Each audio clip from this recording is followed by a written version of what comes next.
es entender. El que quiera entender, que lea. Buenas tardes, bienvenidos sean todos ustedes a su programa Lecturas, Lectores y Más, de los lunes a las 7 de la tarde.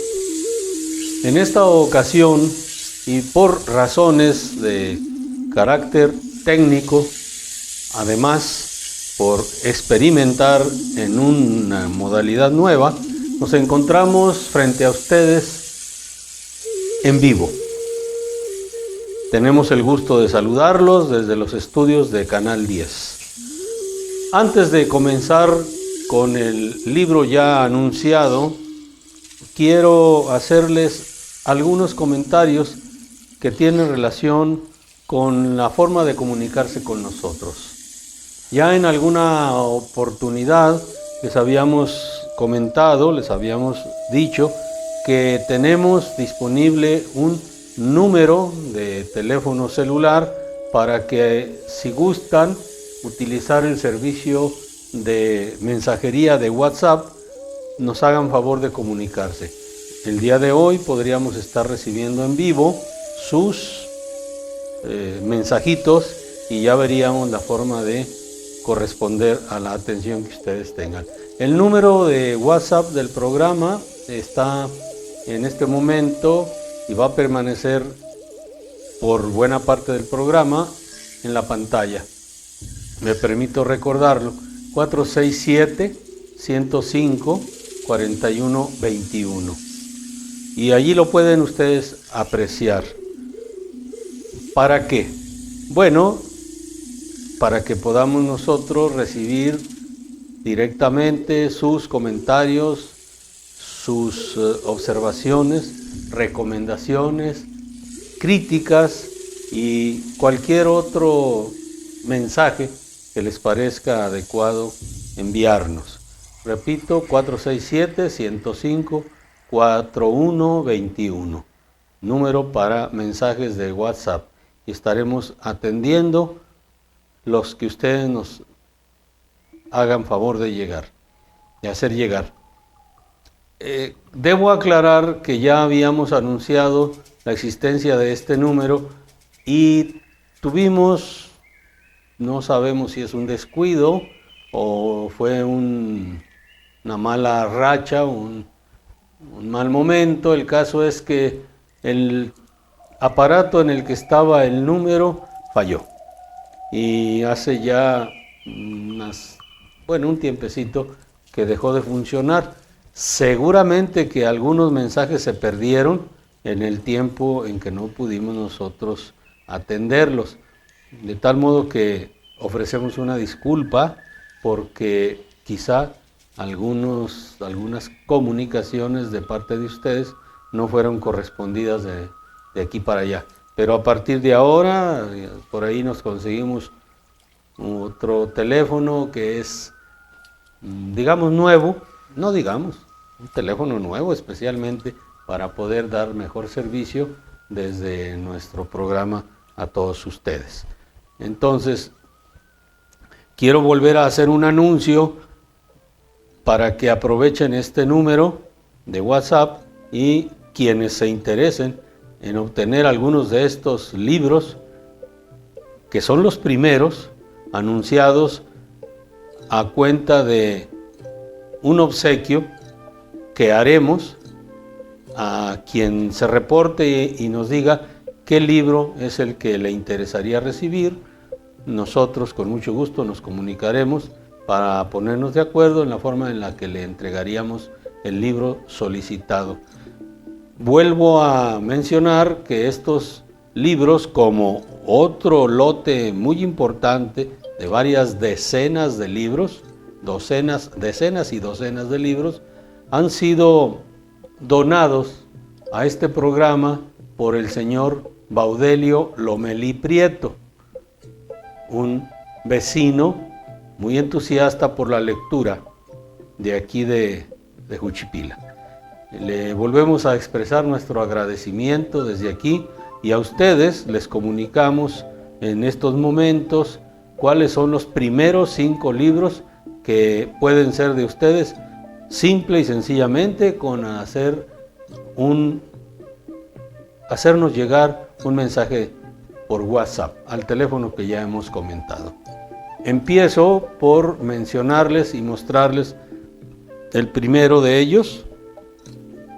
El título es El país del fin del mundo, del autor Terry Pratchett. Debe estar interesante este asunto de el país del fin del mundo. ¿De qué se trata? Pues quien lo solicite se podrá dar cuenta y se va a divertir con esta novela, que es la primera que estamos ofreciéndoles a ustedes. Luego viene otra novela de título Raffles. Raffles, todo el mundo sabemos, creo, o la mayoría de los que tenemos ya alguna edad, que Raffles ha sido por muchos años, por décadas, la figura de un famosísimo ladrón, inteligente a más no poder, cuyas aventuras están contenidas en este libro. Entonces, puede ser suyo simplemente con un mensajito de WhatsApp, si les gustan este tipo de novelas. Pero luego tenemos una obra muy importante de un escritor famosísimo de hace 2 siglos ya prácticamente, que escribió Dostoyevsky, un autor, un escritor ruso de hace ya muchas décadas. El título de este libro es La pobre gente. Se ocupó de describir, bueno, mejor no lo explico porque entonces de qué va a tratarse. Mejor, si alguien se interesa, adquiéralo con solo mandar un mensajito de WhatsApp en este momento o en el momento que le sea posible. El cuarto libro que estamos ofreciendo en plan de regalo es de Víctor Luis González, una novela que para mí también es nueva, no conocida, lo confieso, no se puede leer todo lo que cae a nuestras manos, ni todo lo que se ha escrito, mucho menos, pero el título debe indicarnos que está interesante. Fíjense nada más, dice, Ventana sin paisaje. Bueno, pues generalmente las ventanas sirven para apreciar, sobre todo de dentro hacia afuera, y siempre que vemos por una ventana lo que esperamos encontrar es un paisaje. Bueno, pues aquí hay una novela cuyo título es Ventana sin paisaje. Y de estos 5 que forman parte de este lote donado por don Baudelio Lomelí, está uno muy interesante, Nostradamus, para todos aquellos aficionados a la adivinanza del futuro, a las profecías. Sabemos que son famosísimas las profecías de Nostradamus, un personaje por demás inquietante, aún después de siglos de haber existido.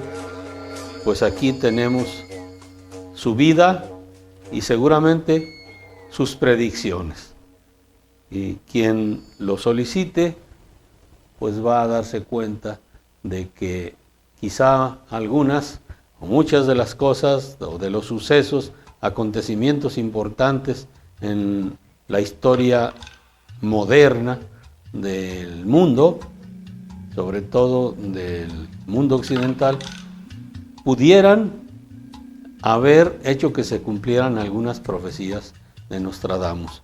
¿Cuáles son? Hay que leer el libro, que está disponible gratuitamente para quien nos haga favor. De parte mía, ahora les ofrezco, a propósito de que ahorita hay un tema muy candente en todo el país, pero este libro no tiene que ver directamente con eso. Les estaría ofreciendo a una persona que se interese por leer un libro de texto gratuito de primer año, pero de los que se editaron y publicaron y entregaron a los niños en 1961. ¿Cuántos años hace? Estamos hablando de más de 60 años. Este fue uno de los primeros libros que se hicieron, de los que se hicieron entrega a los alumnos de primaria hace más de 60 años. Y puede ser suyo este ejemplar que por fortuna logré guardar, pues yo fui maestro de escuela primaria por algunos años y por supuesto maestro de primer año. Entonces, puedo decirles que lo conozco y aunque puede ser que me cueste un poco de trabajo deshacerme de él por razones sentimentales, pero con mucho gusto yo lo ofrezco a quien tenga el deseo de contar con él. Digamos que es una reliquia y con mucho gusto se los hago llegar. Finalmente, anunciaré algo que también ya les habíamos dicho. Se trata de lo siguiente. En un programa anterior hablamos de este libro y de su autora.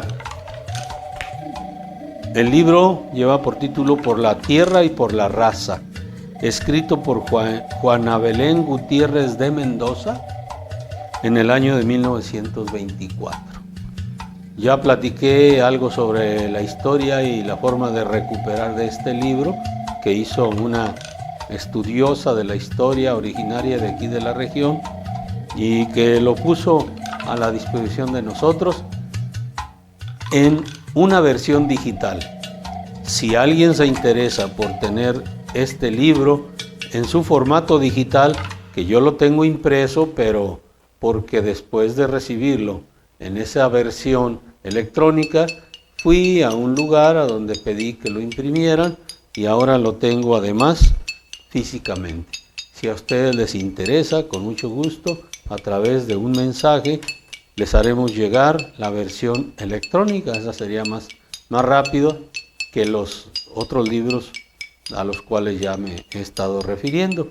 Y hechos estos anuncios, esta promoción, porque recordemos que el programa es para invitar a la gente a leer, para promover este hábito de adquirir conocimientos, divertirse, entretenerse y viajar por tantos mundos que tantos libros nos ofrecen y que basta con abrir las páginas para que nosotros nos podamos trasladar a cualquier lugar del universo, a cualquier parte del mundo y en cualquier tiempo de la historia. Bien, pasamos ahora a comentar el libro prometido. Como preámbulo, voy a hacer una muy breve lectura. Me disculpan porque no he tomado un curso de náhuatl, de lengua náhuatl, y voy a tratar de pronunciar algo con el que el autor de este libro, el libro ya dijimos es Tlacaelel, el azteca entre los aztecas, de Antonio Velasco Piña. También en el programa anterior tuve la satisfacción de hacer comentarios sobre el libro y sobre todo sobre el autor. Entonces ya no insistiré en ello y vamos directamente al contenido del libro. Así nos presenta el libro el autor. Oquiapan, Oquimatian, Mochiún Intlacatl, Catea Initoca, Tlacayetzin, Cihuacóatl, Insemanáhuac, Tepehuan. Traducción, ahí sí, está más fácil. Y esto ocurrió en la época del señor Tlacaelel, el Cihuacóatl, el conquistador del universo. Crónica Mexicayotl, de Fernando Alvarado Tezosomoc.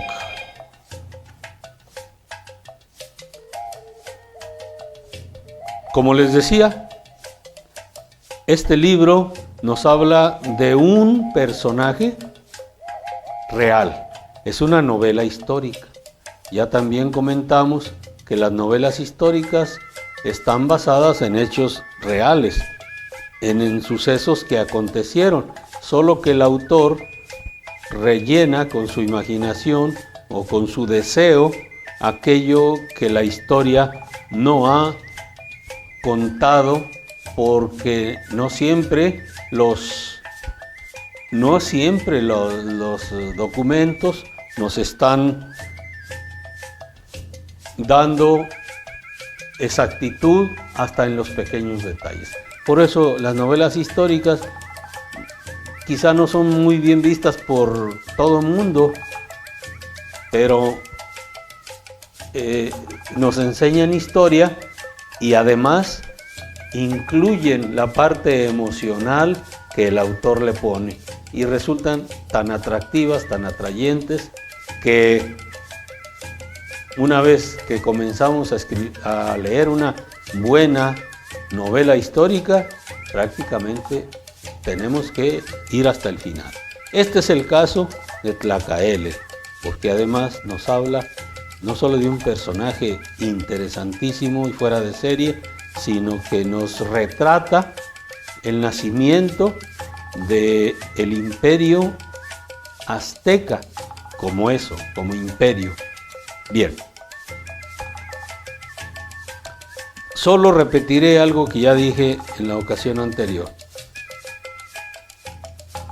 Antonio Velasco Piña nos da una visión mística en 3 libros que también ya mencioné. Uno de ellos, el Tlacaelel.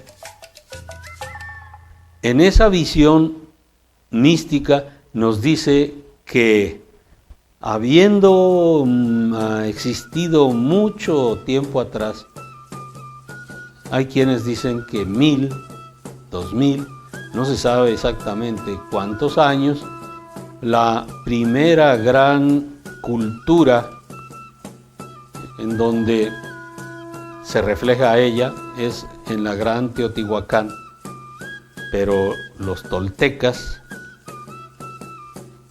llegaron en un momento y en un segundo momento con altibajos, y que al decaer la segunda cultura tolteca, mandaron los grandes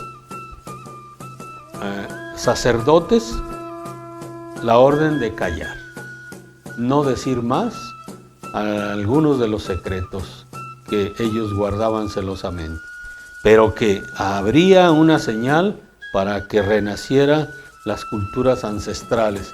Y de eso nos habla Antonio Velasco Piña, quien además nos dice que eso es posible gracias a la conjugación, a la coincidencia de fuerzas prácticamente, pues no diría yo sobrenaturales, pero sí espirituales, místicas y cósmicas. Y según él, eso está ocurriendo desde hace ya algunas décadas aquí en nuestro país y en el mundo, pero en particular en México. Bien, comencemos con el libro de Tlacaelel. Este libro inicia describiendo un acto muy importante que se dio en la... Disculpen, están llegando algunas notificaciones. Vamos a poner en paz esto.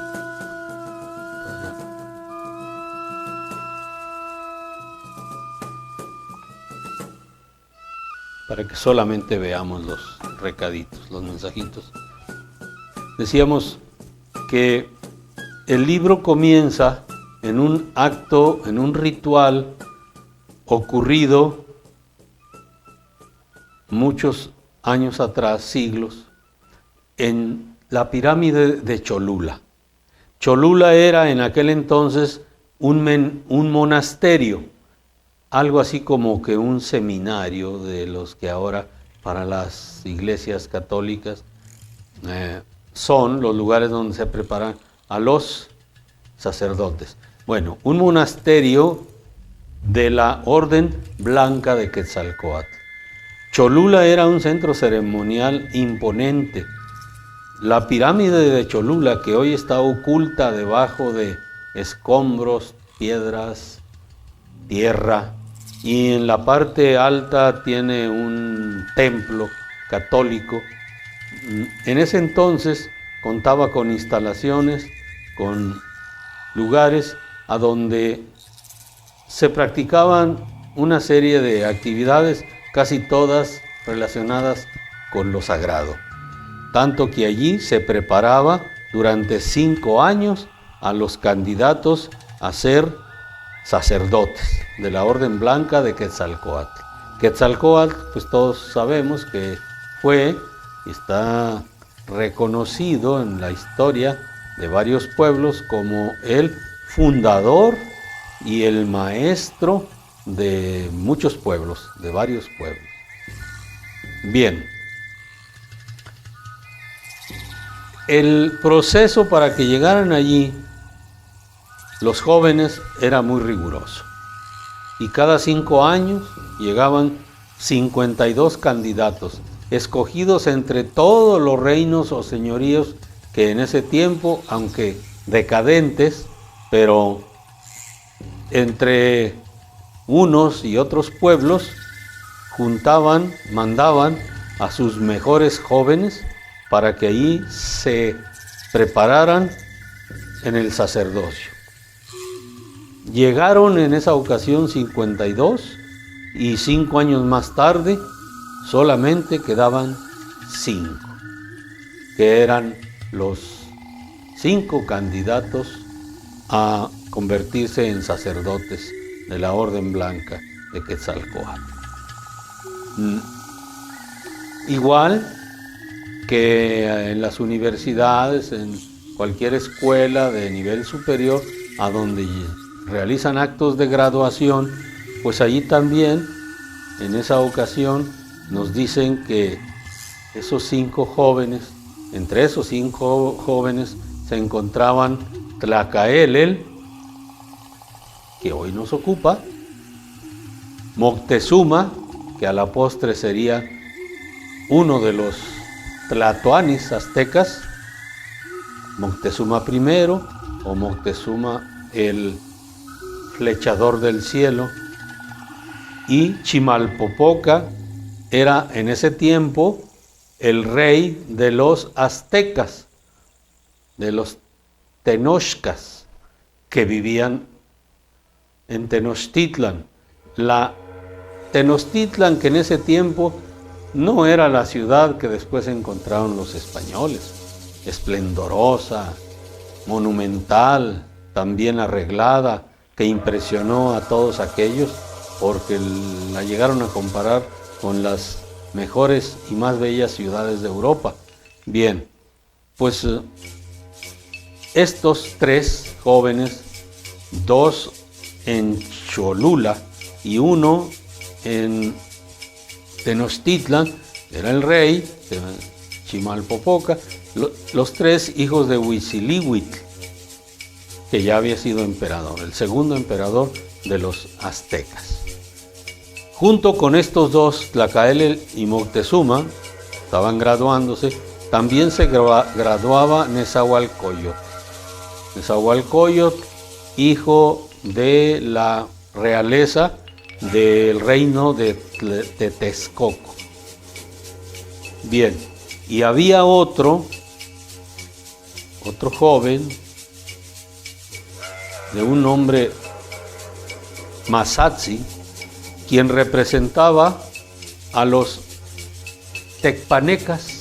Los tecpanecas, cuya sede era Azcapotzalco, la ciudad de Azcapotzalco. Bien, aquí hablemos de un conflicto. Los tepanecas eran en ese tiempo los que dominaban a todos los pueblos de la comarca, alrededor de, ahora diremos, el lago de Texcoco y más allá, bastante más allá. De tal manera que los aztecas o los tenochcas eran súbditos, por decirlo de algún modo, de los tecpanecas. A los tecpanecas los gobernaba un hombre de nombre, bueno, aquí les llamaban a ellos tlatoanis. Su tlatoani era un tal Mastla. Digo un tal porque no nos cayó muy bien. No nos cae muy bien la historia de él, porque generalmente estamos a favor de los aztecas. Bien. Entonces, en este acto sucede algo extraordinario. Para esto, el encargado de graduar, llamémoslo en estos términos actuales, a los sacerdotes, era el sumo sacerdote de la Orden Blanca de Quetzalcóatl, de nombre Centeotl. Debo decirles que no estoy mencionando todos los nombres que aquí se anotan, sino aquellos más destacados. Entonces, disculpen si estamos hablando de muchos nombres que nos resultan desconocidos, pero pues es necesario. Entonces, el sumo sacerdote de la Orden Blanca de Quetzalcóatl tenía por nombre Centeotl y era un hombre ya anciano. Ese día, él consideró en su fuero interno que ya le había llegado el momento de entregar el emblema de Quetzalcóatl a un sucesor. Además de graduar, vuelvo a decir la palabra graduar, a los nuevos sacerdotes, tenía que distinguir a uno entregándole el emblema sagrado que consistía en un caracol colgado de una fina y gruesa cadena de oro. Ese era el emblema, algo sencillo, quizá, pero con un gran contenido emblemático. Entonces, consideró que era el momento de nombrar a uno nuevo. Y la prueba no fue una prueba escrita, no se trató de un cuestionario de 200 y tantas preguntas, tampoco se trató de ponerlos a realizar ejercicios físicos, ni mucho menos. Esos ya los habían librado mucho atrás, porque entre otras cosas, allí no solamente les enseñaban los conocimientos teóricos de lo que un sacerdote debía ser, no, eran extremadamente complicados y exigentes en los ejercicios que los preparaban como también extraordinarios guerreros. Era lo primero, tenían que ser guerreros de lo mejor, además de los otros conocimientos y de otras actitudes y demás que deberían formar parte de esa formación como sacerdotes. Entonces, cuando baja de la gran pirámide Centeotl, con toda aquella parsimonia, tiene a los 5 graduandos por ahí a la mano, se les acerca, están debidamente ubicados, y comienza con Mazatzin. Mazatzin, que era el representante del grupo o de la etnia o del pueblo de los tecpanecas, los que en ese momento dominaban a todos los demás. No por la buena, por supuesto, ¿verdad? Ya sabemos cómo se las gastaban. Entonces, enfrenta a Mazatzin, el primero de los 5, y mediante un intercambio de miradas a través de las cuales el viejito, el anciano Senteot, sumo sacerdote, trata de penetrar profundamente en la mirada de Mazatzin, y éste no sostiene la mirada al grado de que cae rendido, sintiéndose incompetente para recibir el emblema sagrado. Pasa luego con el segundo, de un nombre que, discúlpenme, pero no sé si me tarde como 15 minutos en decírselos. Entonces lo diré una vez para no repetirlo, si es que no me sale muy bien. Cuautexpetlatzin. No estoy seguro de qué grupo provenía. El caso es que el sumo sacerdote se para frente a él, igual lo examina con la mirada, y éste, a los pocos segundos, después de tratar de sostener la mirada al sumo sacerdote, da 2 pasos atrás y con una inclinación de cabeza está diciendo que él no se siente capaz de llevar el emblema sagrado.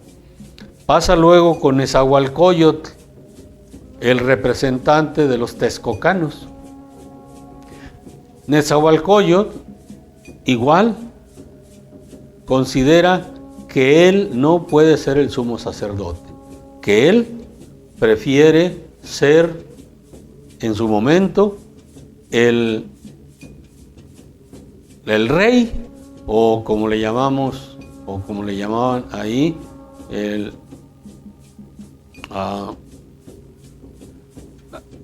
tlatoani,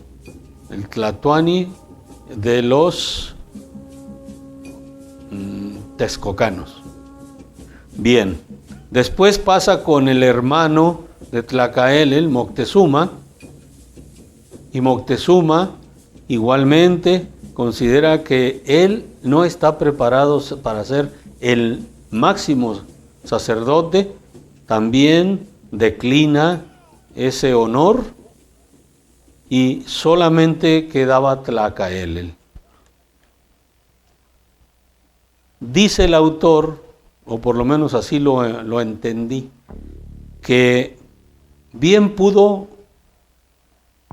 Senteotl primero enfrentar a Tlacaelel, pero quiso mostrar que los otros 4 no eran a los que correspondía tal honor y tal responsabilidad, y así lo demostró, de tal manera que cuando enfrenta a Tlacaelel con una gallardía, con una fuerza, se encuentran las miradas. Hay una descripción muy bonita, muy interesante de parte del autor acerca de todo lo que sucede ahí, todas las fuerzas espirituales, hasta cósmicas y demás, cuando se encuentran esas 2 miradas.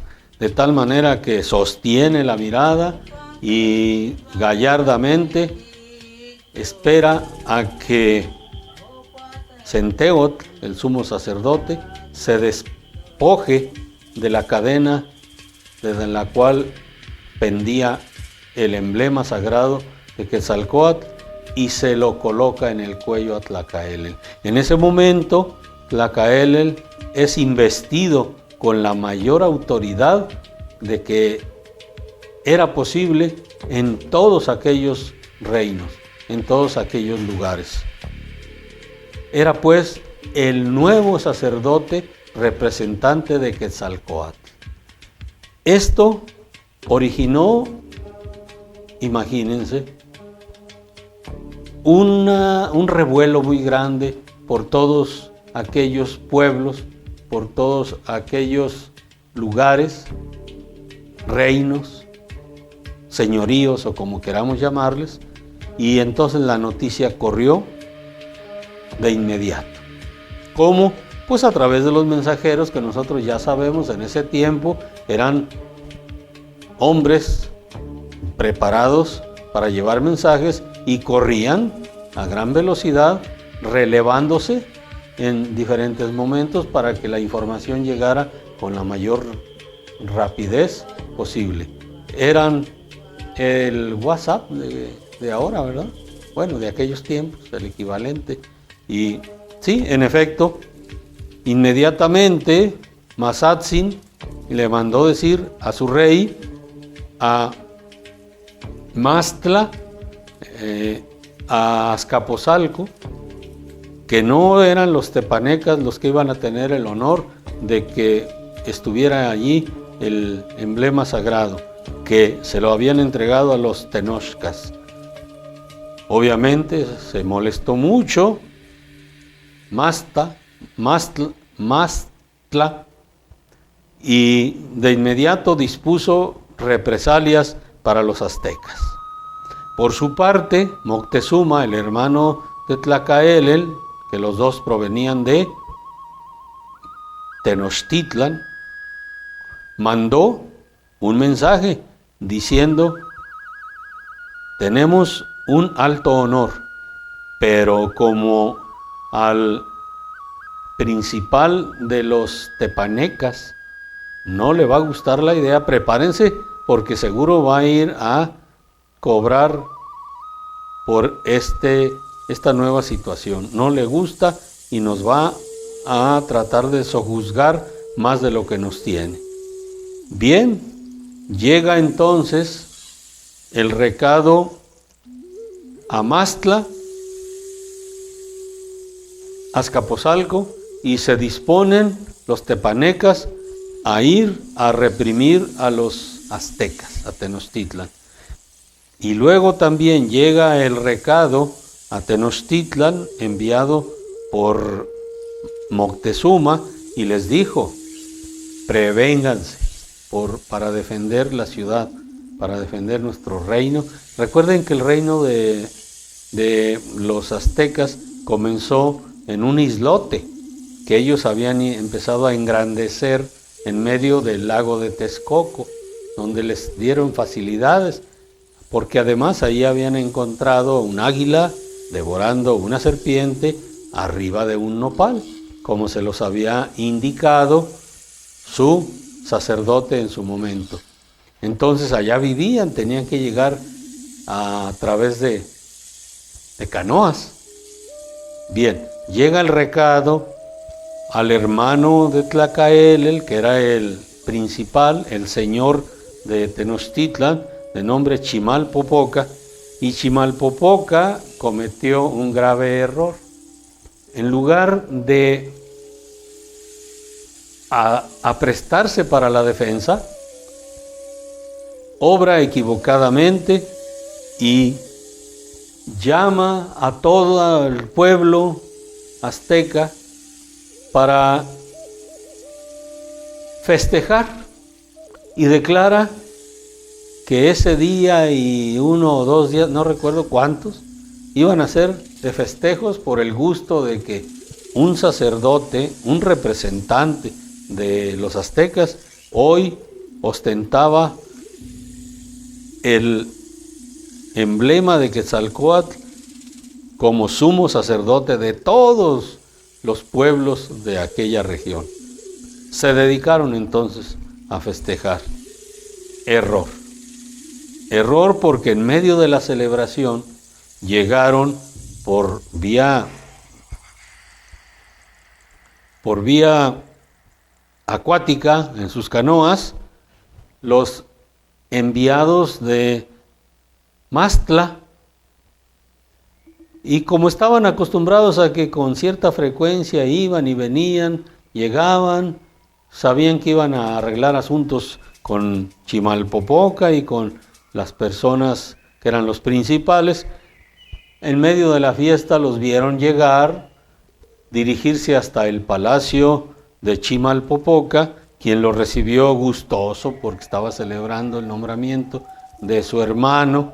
Entonces estos esperaron a que Chimalpopoca y quienes lo acompañaban estuvieran desarmados y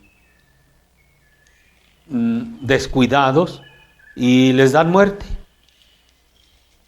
sin que se den cuenta los demás.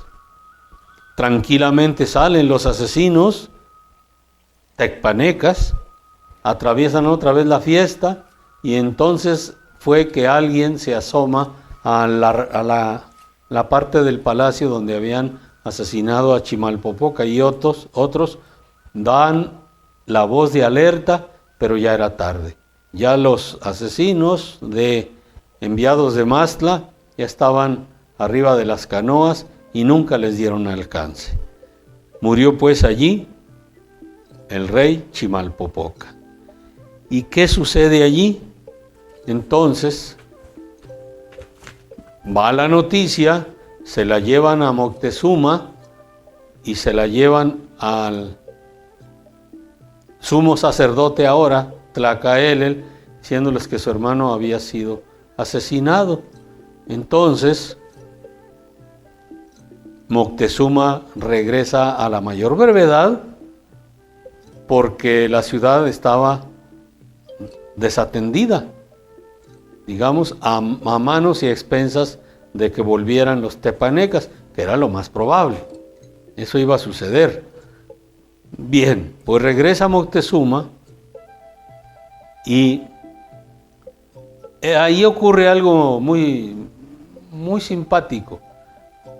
Cuando Moctezuma hace acto de presencia en la ciudad de Tenochtitlan, encuentra que la prometida de Tlacaelel, una hermosa mujer, líder entre las juventudes de Tenochtitlan, de nombre Citlalmina, que al saber la noticia de que su prometido Tlacaelel era ahora el sumo sacerdote, primeramente organizó la fiesta y después organizó la defensa junto con Moctezuma.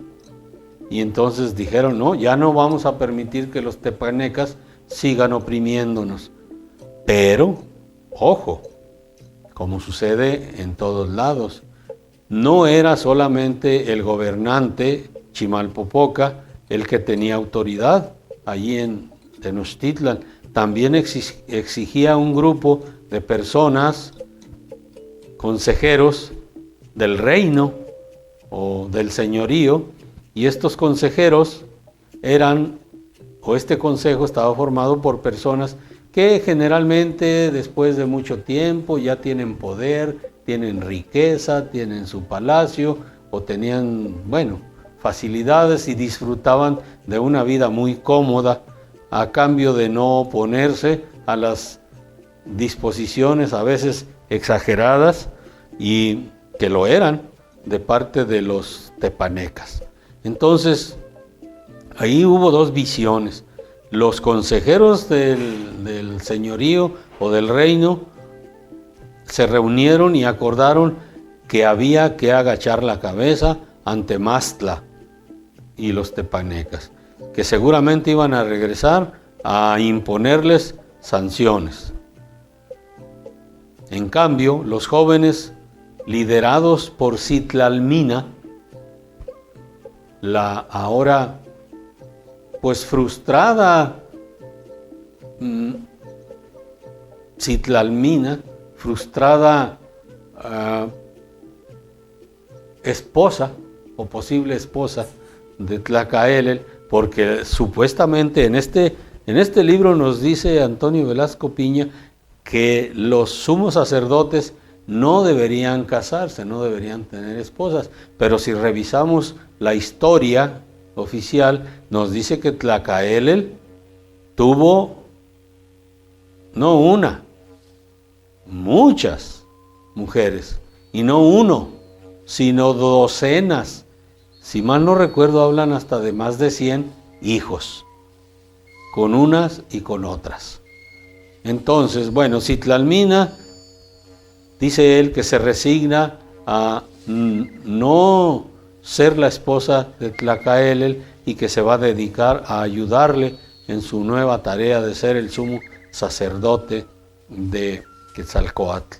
Bien, hay un enfrentamiento entre los consejeros y los jóvenes. Los jóvenes queriendo sacudirse el dominio, el yugo de los tepanecas.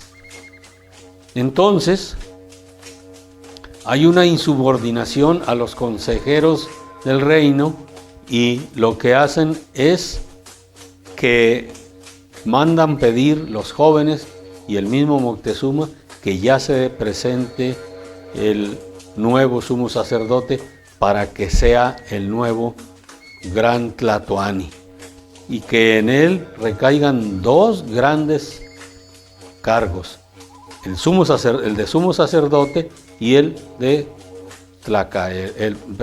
el de rey de los aztecas. Tlacaelel les manda a decir que él no va a ser el Tlatoani y que él ordena que sea Ixcóatl, un pariente suyo.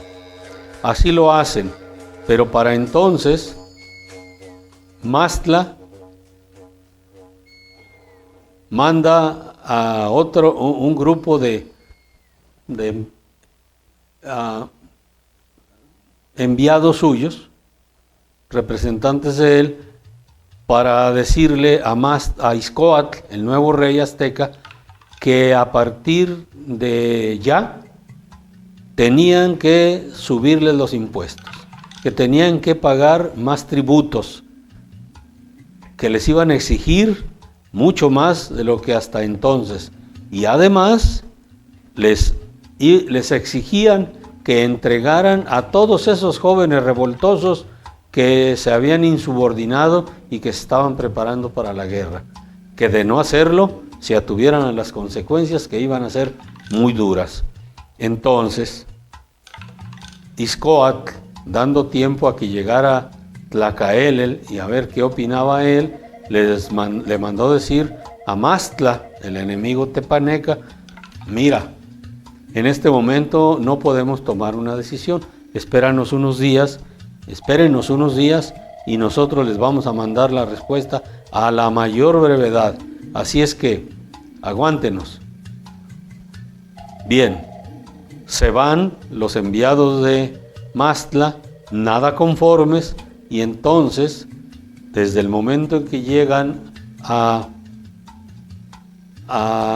su tierra, a su ciudad, a Azcapotzalco, comienzan también a prestarse para la guerra en contra de los tenochcas, para someterlos aún más y poner un ejemplo y que ningún otro pueblo se les insubordinara. Entonces llega Tlacaelel, tiene un gran recibimiento, Citlalmina se encarga de hacer todo aquello.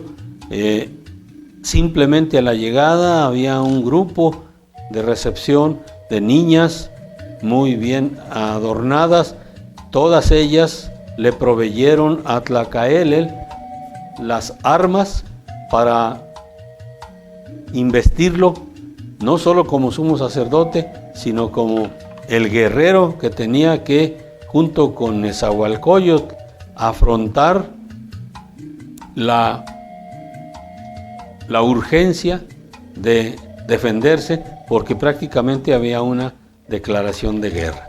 Claro que Ixcóatl inmediatamente le mandó el recado, la respuesta a Mastla, diciéndole que no, que los aztecas no serían más sus súbditos, que no serían más sometidos por él. Entonces, de aquí se desprende inmediatamente una guerra inevitable que va a llevar a los aztecas, conducidos por Tlacaelel, a una a una guerra, a un enfrentamiento del cual afortunadamente salió victorioso el pueblo azteca. Es decir, a partir de ese momento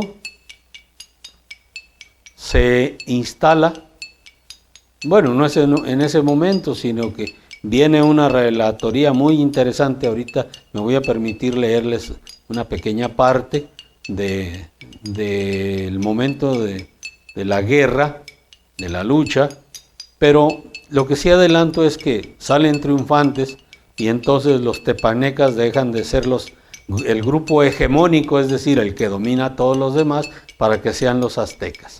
Y los aztecas, guiados por Tlacaelel, se juntaron con los de Texcoco y con los de Tlacopan, de tal modo que Tenochtitlan, Texcoco y Tlacopan hicieron lo que se llamó la Triple Alianza, y entre todos ellos dominaron y construyeron el gran imperio azteca, que de todos modos los aztecas eran los que tenían el mando por encima de todos, aunque Texcoco y Tlacopan eran sus aliados, por supuesto. Bien, a partir de entonces, Tlacaelel inició siendo un gran guerrero y luego un gran economista, un gran estadista y un gran reformador, la construcción del imperio azteca, hasta cuando los encontraron los aztecas. Pero, ¿qué fue lo que hizo Tlacaelel en 40 y tantos años, que fue el Cihuacóatl? El Cihuacóatl es como el consejero principal de los Hueytlatoanis. El Hueytlatoani era el jefe principal de todo el imperio. Entonces, Tlacaelel era el Cihuacóatl, es decir, al que se le debería tomar consejo, porque para eso fue preparado allá en la pirámide de Cholula. Entonces, creó muchas cosas en esos 40 y tantos años que estuvo detrás de varios tlatoanis como Izcóatl, Moctezuma Ilhuicamina, que era su hermano, Axayácatl, y creo que por ahí unos dos más que no duraron mucho. Bueno, entre su obra creó una nueva aristocracia, una nueva división social en donde predominaban obviamente los sacerdotes y los guerreros. Y de ahí comerciantes, los trabajadores, productores de todo lo que ustedes quieran y gusten. Implementó las llamadas guerras floridas. Fue muy rudo, eso sí, Tlacaelel. Las guerras floridas eran guerras que sostenían contra otros pueblos para obtener, entre otras razones, esclavos o cautivos para llevarlos a los sacrificios humanos. Mientras más producto daba la guerra florida, eran más guerreros que iban a morir y más personas que iban a ser sacrificadas a Huitzilopochtli, cosa que es ya muy conocida. Entonces, también eso realizó, implementó, instauró. Y luego, algo que a mí no me gustó, que mandó quemar los códices de todo lo que era la historia conocida anterior a la fundación de Tenochtitlán. Y eso no me gustó porque posiblemente en esos códices estaba también escrito lo relativo a los antecedentes de los aztecas. Hay historiadores que suponen que un momento de la peregrinación de esos pueblos fue aquí en la Cascana y en esta región. sabemos que hay quienes dicen que en La Quemada y Chalchihuites y otras partes, allí estuvieron. Nosotros hemos escuchado que también por aquí. ¿Qué es más? Es muy interesante, por ejemplo, el dato de que la lengua azteca y la lengua cascana dicen, yo no las conozco ninguna, y menos la cascana, pues posiblemente desapareció, pero dicen que por ahí hay reductos de esta lengua que son muy parecidos. Lo que pasa es que la lengua azteca como que evolucionó y se perfeccionó más que la de los cascanes, pero entre ellos se entendían perfectamente. También estableció una educación mucho más rigurosa, tan rigurosa como la que él tuvo allá en Cholula, cuando lo formaron como gran sacerdote. Entonces, hay muchos detalles que nos hablan de esa extraordinaria forma de educar al pueblo azteca, que les permitió además, con una gran disciplina, un gran valor, una formación física y sobre todo moral, que fueran por tantos años los que dominaron tanto territorio, y detrás de esa dominación estaba el genio de Tlacaelel. Lo que le estoy platicando es solamente el principio, hasta la guerra, cuando triunfan los aztecas y empieza a formarse el gran poderío azteca. Dirá alguien, pero pues si nadie habla de Tlacaelel, hemos oído hablar de Moctezuma, de Cuauhtémoc, de otros tlatoanis, Axayacatl y demás, pero de este, y menos el término de Cihuacóatl. Pues bien, no se sabe por qué razón, posiblemente haya sido un tanto olvidado por los historiadores, pero al menos Antonio Velasco Piña recupera aquí a este gran personaje que nosotros ahora estamos poniendo a su consideración.